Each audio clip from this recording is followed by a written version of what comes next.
कैसे हैं आप सब लोग? उम्मीद है सब लोग खैरियत से होंगे और सारे स्टूडेंट्स की मिड की तैयारी बहुत अच्छी जा रही होगी और छुट्टियां भी आपकी बहुत अच्छी गुजरी होंगी। छुट्टियां नहीं हैं, ऑनलाइन क्लासेस हैं। तो अब ये जो वीडियो है ये GE 205 के कोर्स आउटलाइन से रिलेटेड है, जो कि स्प्रिंग 2026 में यूनिवर्सिटी ऑफ गुजरात में पढ़ाई जा रही है। तो ये जो मेरी वीडियो है उन स्टूडेंट्स के लिए है क्योंकि वो लोग यही कोर्स आउटलाइन जो है वो फॉलो कर रहे हैं। अब बहुत से बच्चे कह रहे थे, हालांकि मैंने कोर्स आउटलाइन बहुत दफ़ा बताई हुई है, लेकिन फिर भी सब लोग कह रहे थे एक दफ़ा हमें कंटेंट्स बता दें, क्योंकि हुआ ये है कि यूनिवर्सिटी ऑफ गुजरात ने अनाउंस किया है कि थर्सडे को यानी कि 26 मार्च को एक क्विज़ जो है ऑनलाइन LMS के ऊपर होगा सारे के सारे यूनिवर्सिटी में सेकंड सेमेस्टर का। क्योंकि सेकंड सेमेस्टर पढ़ रहा है एक्सपोजिटरी राइटिंग GE 205, तो उसमें जो है ना 20 MCQs आएंगे। उनको एक लिमिटेड टाइम दिया गया जाएगा उनको, और लिमिटेड टाइम के अंदर 3 बजे उनका क्विज़ LMS के ऊपर स्टार्ट होगा और ये 10 मार्क्स का होगा क्विज़। ठीक है, 0.5 मार्क्स का एक MCQ होगा और उनका ना कोई लिमिटेड टाइम होगा जिसके अंदर उन्होंने ये कंप्लीट करना है अपना ऑब्जेक्टिव टाइप क्विज। तो इसको सेशनल मार्क करेंगे। अब बच्चे पूछ रहे थे कि किस में से ये आ सकता है, कोई कंटेंट्स हमें बताएं, कोई कि कौन से टॉपिक्स में से आएगा। तो जनाब जो आपको बुक दी हुई है, जो आपको कोर्स आउटलाइन दी हुई है, जो रिकमेंडेड बुक्स हैं, जो आपको नोट्स दिए हुए हैं, उनके अंदर से ही आएगा। तो देख लेते हैं कि अब हमारे पास कौन कौन से कंटेंट्स हैं। अच्छा जी, सबसे पहले चलिए हम लोग AI से पढ़वाते हैं।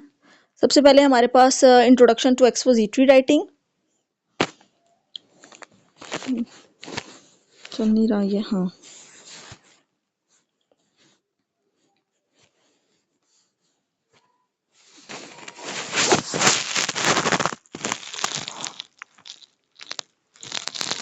बोल नहीं रहा आज, रीड अलाउड का ये आज ऑप्शन नहीं दे रहा। खैर चलिए खुद पढ़ लेते हैं। अच्छा, ये इंट्रोडक्शन टू एक्सपोजिटरी राइटिंग है कि अंडरस्टैंडिंग एक्सपोजिटरी राइटिंग, इसमें आप पढ़ेंगे। यहाँ पे टॉपिक सेशन शेड्यूल से आपने पढ़ना है। अंडरस्टैंडिंग एक्सपोजिटरी राइटिंग, डेफिनेशन है, टाइप्स है, पर्पस है और एप्लीकेशन है। यानी कि डेफिनेशन, अब जो टाइप्स इसकी नोट्स में है ना वो 7 है। ठीक है, ऑल दो नोट्स में 7 है, लेकिन आप लोग एटलीस्ट 10 पढ़ेंगे। मैंने जो लिंक अपनी क्लासेस को दिया हुआ है उसके अंदर 10 टाइप्स हैं, सारी उसकी एग्जाम्पल्स और इलेबोरेशन भी अंदर मौजूद है, तो वो भी आपने पढ़नी है। फिर इसका पर्पस क्या है कि हम एक्सपोजिटरी राइटिंग पढ़ क्यों रहे हैं, ठीक है, इसके बारे में हम देखेंगे। और फिर इसकी एप्लीकेशंस कहाँ कहाँ एक्सपोजिटरी अप्लाई हो सकती है, एक्सपोजिटरी राइटिंग। फिर सेकंड जो हमारा वीक है वो है characteristics of effective expository writing, clarity, coherence and organisation. यहाँ पे आप नोट करेंगे कि जो राइटिंग के ऐसे राइटिंग के और जो पैराग्राफ राइटिंग के जो हमारे पास करेक्टरिस्टिक्स थी ना, वही इसकी एक्सपोजिटरी राइटिंग की हमारे पास करेक्टरिस्टिक्स हैं। तो कोई भी पीस ऑफ राइटिंग की सेम करेक्टरिस्टिक्स होती हैं, कोई एक करेक्टरिस्टिक्स होता है जो कि उसको डिफरेंट बनाता है दूसरी राइटिंग से। ठीक है, तो वो आपको खुद ही आइडेंटिफाई करना पड़ता है। नेक्स्ट जो थर्ड वीक है हमारे पास इंट्रोडक्शन टू पैराग्राफ राइटिंग, और इसके अंदर क्या आप पढ़ते हैं, ये दोनों वीक्स पैराग्राफ राइटिंग के हैं। इन दोनों के अंदर आपको पता है कि इसकी 4 टाइप्स होती हैं। ठीक है, डिस्क्रिप्टिव, नरेटिव और जो है कंपेयर एंड कंट्रास्ट, और फोर्थ है परसुएसिव। ठीक है, एक ही पैराग्राफ के अंदर आपने सारी चीज़ें मेंशन करनी होती हैं। एक बेसिक आउटलाइन बना के सिंपल आपने पैराग्राफ लिखना होता है।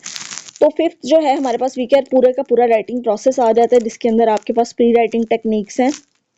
प्री राइटिंग टेक्निक्स में brainstorming, free writing, mind mapping, listing, questioning and outlining. फिर drafting, 3 stage of process of drafting techniques हैं। ड्राफ्टिंग मीन्स लिखना। फिर 6 पे रिवीजन एंड एडिटिंग है, ये सारा आपने पढ़ा हुआ है। 7th है हमारे पास ऐसे ऑर्गेनाइजेशन एंड स्ट्रक्चर, कि किस तरह से आपने जो है ना अपने ऐसे लिखना है। इसमें इंट्रोडक्शन एंड हुक, ये बहुत इंपॉर्टेंट है। ये hooks, engaging readers and introducing the topic. वो राइटिंग प्रोसेस काफ़ी लंबा था, मैंने आपको जो समझाया हुआ है, तो नोट्स में से आपने हुक्स ज़रूर जो है ना वो पढ़ लेना है। और थीसिस स्टेटमेंट के बारे में भी नोट्स दिए हुए हैं, बॉडी, पैराग्राफ, कंक्लूजन, सब के बारे में दिए हुए हैं, सब आपने पढ़ लेना है, कुछ भी नहीं छोड़ना। फिर इसके बाद इसकी भी कैरेक्टरिस्टिक्स हैं, ensuring cohesion and coherence, creating seamless connections between paragraph. तो अब ये देखिए, मिड टर्म से पहले इतना ही है। Different types of expository writing mid term के बाद भी हैं, डिस्क्रिप्टिव और इलस्ट्रेशन जो है वो क्लासिफिकेशन है। लेकिन पहले भी बेहतर है आप पहले पढ़ लें सारी, ठीक है।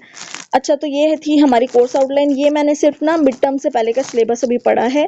तो ये जो सारा मैंने मिड टर्म से पहले वाला सिलेबस है, जिसमें essay writing, writing process, paragraph writing और सिर्फ इंट्रोडक्शन, ये एक्सपोजिटरी राइटिंग क्या होती है और इसके डिफरेंट टाइप्स, ये इसमें से ही आपका मिड टर्म का पेपर आना है और इसमें से ही आपका क्विज बनेगा, ठीक है। और बाकी अगर आप क्विज की प्रिपरेशन करना चाहते हैं तो उसकी भी मैं वीडियो 1 बाय 1 लेक्चर बना के मैं अपलोड करती हूँ, आप लोग देख लेना, ठीक है।